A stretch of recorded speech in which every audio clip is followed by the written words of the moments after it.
Good day, everybody. My name is Dr. Francois Tessier.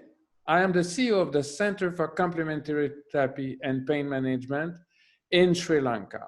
And welcome to this series of Zoom interview where we will discover the most amazing doctors, therapists, psychologists, zoo therapists, philosophers, artists, shaman, healer, etc., that are practicing complementary therapies worldwide and that help us to view the world differently.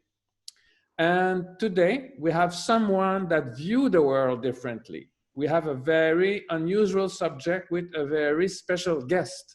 Our guest today is Dr. Raymond Moody, a philosopher, a psychologist, a physician, and a best-selling author, and mainly a foremost expert on the phenomenon called near-death experience. Dr. Moody is widely known for his book about life after death and near-death experience, a term that he coined in 1975 in his best-selling book, Life After Life. Dr. Moody earned a PhD in philosophy from the University of Virginia, another PhD in psychology from the University of West Georgia, where he later became a professor in this topic. In '76, he was also awarded MD from the Medical College of Georgia. After obtaining his MD, Dr. Moody worked as a forensic psychiatrist in a maximum security Georgia state hospital. In 1998, Dr. Moody was appointed chair in consciousness studies at the University of Nevada, Las Vegas. Dr. Moody is a dynamic lecturer, and he has enlightened audiences all over the world over 3 decades and offered many different lectures, workshops, presentations on the topic of near-death experience. Dr. Moody, the least we can say is that your career is out of the ordinary. I could have said so much more to introduce you, so I'll stop here, and that's a pleasure to welcome you. Thank you for accepting my invitation, Doctor. Thank you very much for the invitation, and I'm just delighted to talk with you today. Thank you, Doctor. Well, I have my first question, and we'll jump into the core of the subject. My first question is quite simple. I hope you won't be angry with me because it's so simple. It is, for the audience, what do you define as a near-death experience? What is it? It's simple, no?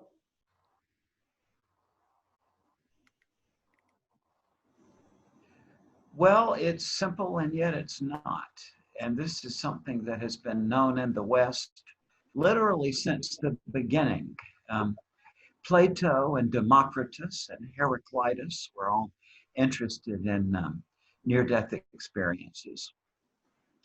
And so what it happens to be is that an appreciable proportion of the people who get, for example, resuscitated following a cardiac arrest, or who are revived from a close call with death, will talk about a common pattern of experience that unfolds at that time.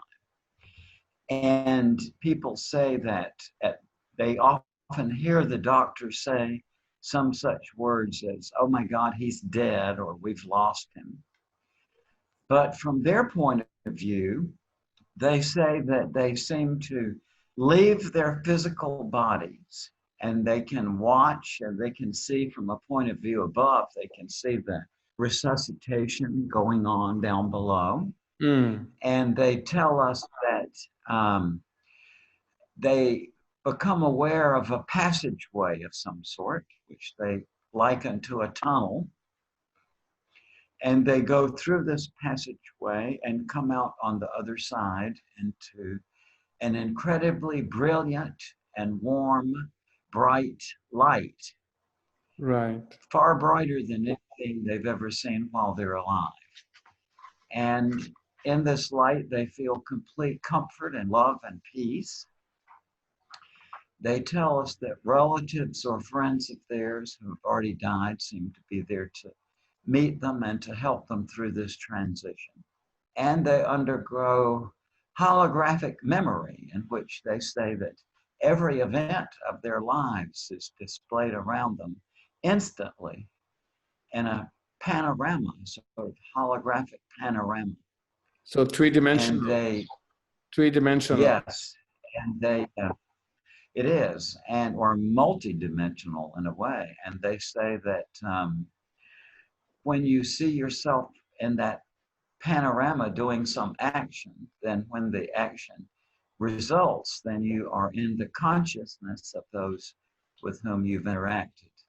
So if you see yourself doing a mean-spirited action to someone, then you feel the sad feelings you brought about in that person's life. Or if you see yourself doing a loving action, you feel the good feelings you brought about. Right. So people who go through this come back saying that it persuades them that what we call death is a transition into another reality.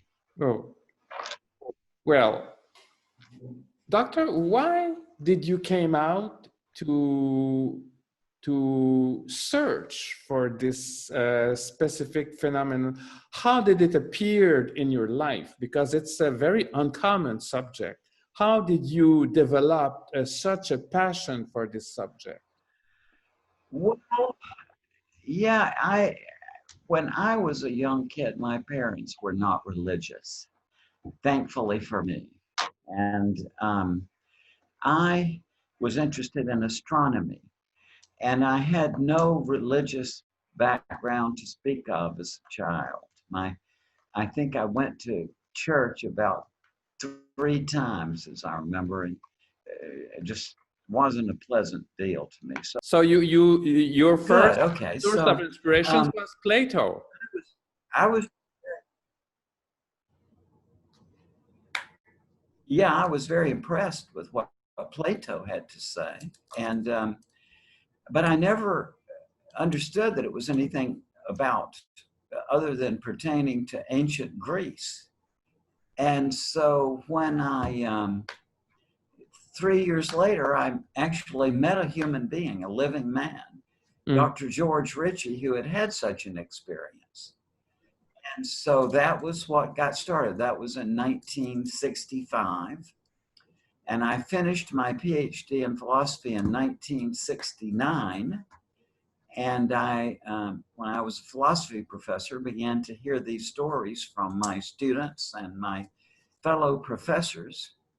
So that was how it developed with me. Did the people believe you at that moment when you started to talk about near-death experience? Maybe people thought you were a little bit cuckoo because that was something not accepted or unknown. Let's say it like that. It was an unknown phenomenon, right? Was it? Yeah. Well, you know something, Francois, to tell you the truth, I am immune to things like that. Yes, there were some doubters, but philosophy, I am so pleased that I was a philosophy major before I went to medical school, because it's always been part of my worldview that most people just aren't very curious. It's astonishing to me. And if anything arises which seems to challenge their sense of what they think they know, they get disturbed. And so that is a part of life to me. However, I will say this, that it makes a good story to say that poor Dr. Moody was persecuted by the medical community and thought he was crazy. And that's a wonderful story. My wife says I do have a little bit of a martyr complex. So it's a story. But in fact, Francois, it just never happened. You didn't. I've been investigating near-death experiences for 10 years when I entered medical school in 1972. Hmm. And because I had friends in the medical school, the word had circulated among the faculty before I came in September of 72, that a student was coming in that year who had studied these experiences. And within the first 2 weeks of medical school, 8 of my professors contacted me and said, Dr. Moody, thank you for investigating this. Oh, Because some of them had had such an experience themselves, others had heard it from their patients. So I did not have the sort of obligatory period of agony that people are supposed to have when they introduce something like this, at least from the medical community. yes. However, it created an awful sensation among the religious people. And I